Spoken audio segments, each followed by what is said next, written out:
Hi, I'm Bob Buongiorno. I own Suburban Bonsai. We're here in New York on this gorgeous day. I wanted to take this opportunity to show you on this video some of the bonsai that you'll see if you visit us in person. Number one, this is an example of a Chinese elm. This is a Chinese elm that was imported from Japan. It was in Japan back in approximately March.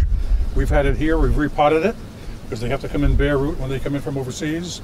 And we've rooted it and we've restyled it. As an example of a slightly different style. Now, Chinese elm are a little bit different than many other plants. Chinese elm is one of the species that can be grown both indoors and outdoors. If you're looking for an indoor plant, it would stay inside, especially in the winter. Come spring, you could take it out and give it a plantation, what it's called, and bring it back in the house sometime by about Labor Day.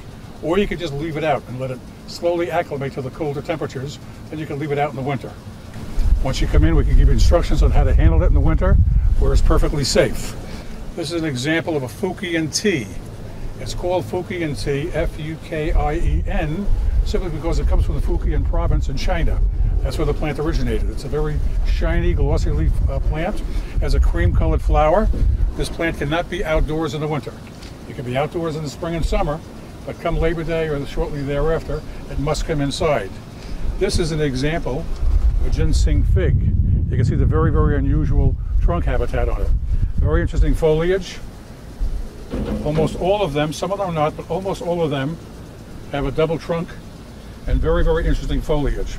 This is a plant that if you have a very shady spot in the house, it's the ideal plant. Only the ficus or fig bonsais will do well in heavy shade. Other plants are also looking for morning or afternoon sun. Late afternoon, the plants must be shielded from the sun a little bit because its western sun is very, very direct and very, very hot. So you want to avoid that. Hi, we're back again in a different part of the bonsai division. By the way, Suburban is a 10-acre nursery. We're located in Dix Hills.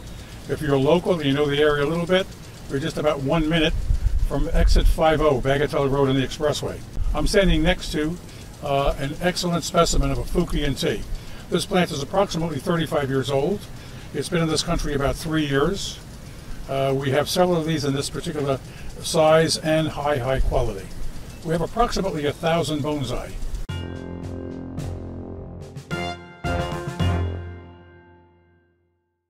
Hi, we're back again in another area of the bonsai division. By the way, almost all of our bonsais are underneath some shade. It protects them a little bit from the wind and from the real hot afternoon sun. I'm standing next to a prime example of bald cypress. This particular tree is about 100 years old. If you can see, it has a hole through it. I can get my hand through. You may be able to see that. This is my own particular plant. I try to show people what can be done if you act very, very slowly over a period of years and you style something. This tree was originally about 40 foot tall. It was then cut down, root pruned. The roots were allowed to grow. We then put it in the training pot and then finally into this pot. I've had this tree probably about 12 to 15 years and it's been styled several times. An excellent comparison would be this particular bald cypress. This tree is in the area between 25 and 35 years old. It's been in a training pot all of the time that I have it, and that's about 10 to 12 years. And we've been styling it on a twice-a-year basis since. You can see how very, very tight the foliage is. The botanic name of this plant is Taxodium, and this particular plant is unique in many, many ways. But one of the ways it's unique is that you could put this in a pond. This plant could be in a container just the way it is now, or you could take the container and put it in your pond 6 inches or 12 inches deep. It could stay there forever, or it could stay there for the season. And your winter care, again, is very, very simple. We can discuss that once you come down. We'll have some more things to talk about. Another interesting example of what can be done with Japanese maple and many other trees also is called root over rock. As you can see, this rock is well above the soil inside the pot. The plant is grown on top of that. This is also an example of something that takes 10 to 15 years to do. Again, look at the miniature size of the leaves. Normally, if we didn't do the removal of the leaf in the early spring, the leaf would be the same size as any Japanese maple that you might have seen in the past. Another great example of root over rock. This plant can be shown either way. That might be the face of it.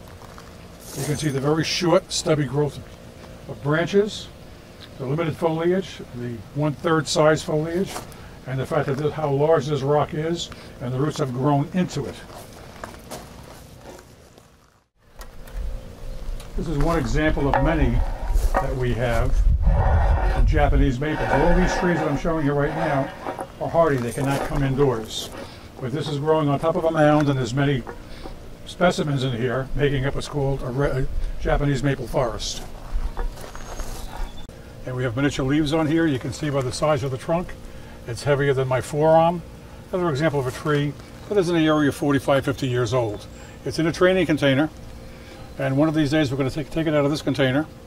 When we repot it, prune the roots, put in new soil, and put it in a very interesting ceramic container. I don't think it's ready for that yet, maybe next year or the year after.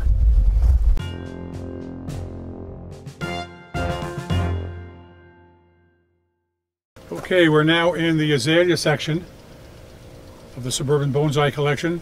As you can see, these azaleas, here it is late June in the New York area, and our azaleas are in bloom. These are mostly gumpo type varieties, which are late blooming. They're also known as Satsuki, and there's many different colors. They go from white to light pink, dark pink to red. These are perfect examples of some bonsais. Mariano is going to show you this plant. Just pick it up a little bit and just face it. Perfect. Mariano was in charge of maintaining many of our bonsai here. He's been with me for about 15, 18 years.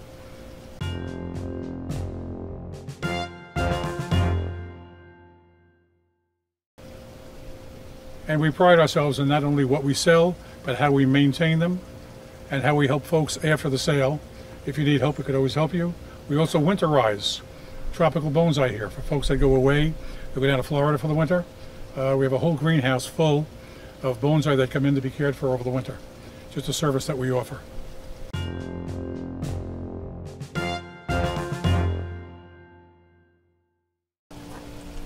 Okay, we're now in another area of our bonsai collection. We have bonsai in this section from $39.95 and up. These are younger bonsai. Some of them are almost pre-bonsai. And this is an excellent example of a plant called Sarissa or snow rose. It wants to be in full sun. That could be indoors or outdoors, but in the winter it must be back indoors. It's a great plant that blooms always once and sometimes more than that per year. This is a great example of a Brazilian rain tree. They have good growth on them. They need to be styled or just touched up once or twice a year. This plant can stay in this container for a couple of years and then must be moved up a little bit. Another example that is very different. We have a specialty bonsai artist, stylist, who works here. He's taken a Sarissa, which is the snow rose, and he's made what's called penjing, which is a whole scene. It appears to be growing in a small mountain with rocks and boulders all around it, and the sand in front. The sand can represent many things, including water. All of these plants are very, very low maintenance. The problem with bonsai is the more work you put towards them is generally the more water you give them. The more water you give them, the quicker they die. I try to explain to people when it comes to watering, that's why that pencil is so important that I discussed before, is that if people did not overwater, our sales would be 30% less. That's a fact.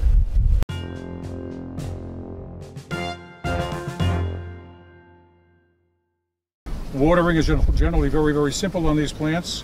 I explain to people the best way to find out if a bonsai needs water, since it's a small container, is to stick a pencil in it. We don't want people to use their thumb. There's a very common error. Everybody does this. And the simple fact is that's not why we have a thumb. We have a thumb for lots of reasons, but not that. That's only going to tell us if the plant is moist or dry in the very, very top quarter of an inch. We want to know the plant zone moisture content. And for that, we take a pencil, stick it halfway down into the root zone, and leave it there 5 seconds and take it out. If it comes out damp, you don't water. If it comes out dry, you do water. Some plants want very little dry time in between. Other plants want lots of dry time. This is something you'll have to learn. When you water a plant, you don't water a bonsai from the top. Most people will do that. What we want you to do is to get yourself a little tin foil tray, large enough to accommodate the container, and fill it up about halfway with water so that when you put your bonsai container in that water, it will suck up water from the bottom.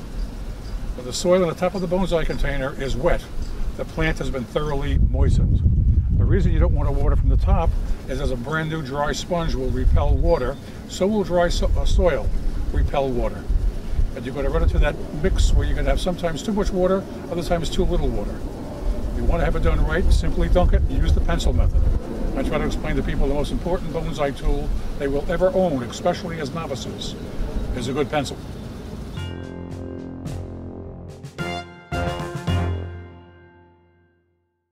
Okay, one of the problems that we face here at Suburban is people constantly coming in with plants that are in very, very poor condition, that they purchase getting very, very bad advice on how to maintain them. Here, our business, both in bonsai and in imported Japanese koi, is hobby-based. This is not only my job or my business, this is my passion. I can't wait to get up in the morning and get into my office and start to do watering and pruning and playing. I hate the business aspect. I love the aspect of just playing with the plants and having them prepared for you. We go out of our way to do that, and we go out of our way to make sure that you know what to do. I don't want you coming back with problems. I want you coming back and saying, gee, the first one was easier than I thought. Now I want a second or a third one. That's how we build our customer base. We're always here. The phone number that's on the front of this video, 631-643-3500, is not only our business phone number, that's my cell number. I'm available 7 days a week.